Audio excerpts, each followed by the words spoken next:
Transitions UK is proud to present Violent Crime, a mother's story. It was a normal night. We went to bed, probably the usual time I'd say, about 10:30. Made sure everyone was quiet and still. Made sure the cat was in, locked up.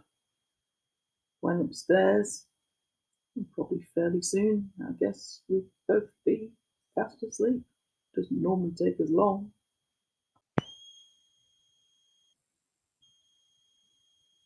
Then the phone went off.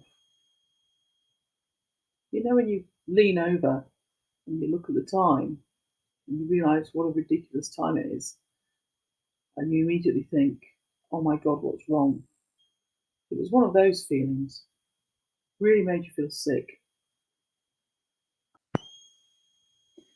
It was my son's fiance asking me if I'd seen my son and his friend. My first hope was that they'd crashed on a sofa somewhere at a friend's house. So I asked A to ring round his friends, and I decided that my next port of call was to call his brothers and see if he'd turned up at one of their houses. It was worth a shot. Anything was worth a shot. So what felt like incessant phone calls started, to one brother and then his other brother, and then have you seen them, and the deep disappointment and gut-wrenching fear when they said no, and they just weren't answering the phones, and nobody could understand it.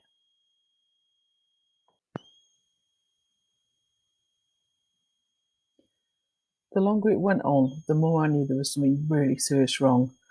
This wasn't like my eldest son. He would normally answer his phone straight away every time. He knows I have a tendency to panic, and he would have just picked up. Something was really wrong.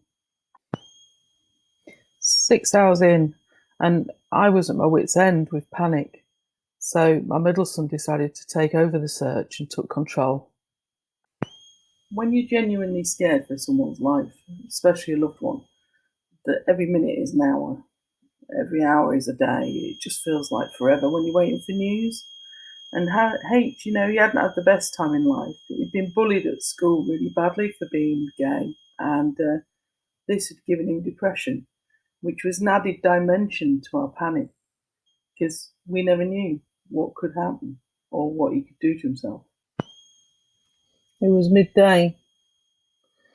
A whole 8 hours later, when my middle son rang to say he'd found them both.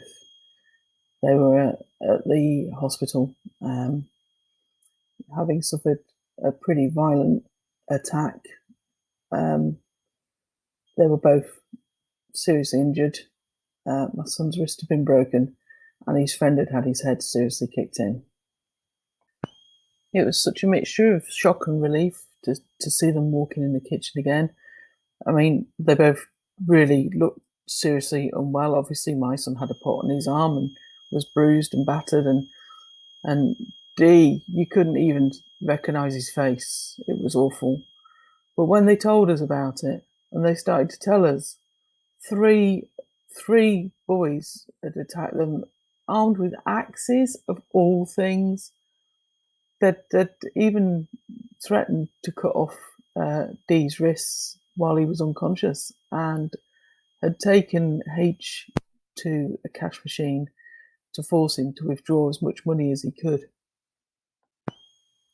For good measure then, they'd stolen their phones as well, so they had no way of contacting anybody to get any help. D was unconscious, and H had a broken wrist. He had to put D over his shoulder, and they went knocking house to house until finally they found a woman that agreed to call an ambulance for them. Violent crime doesn't just go away, when the wounds are healed, and the scars have faded. It's the effects on mental health that are the worst. My son's depression got worse. He needed more and more medication. He needed therapy. And just recently, a whole 2 years on, he's had to give up his job because he can't cope with it anymore.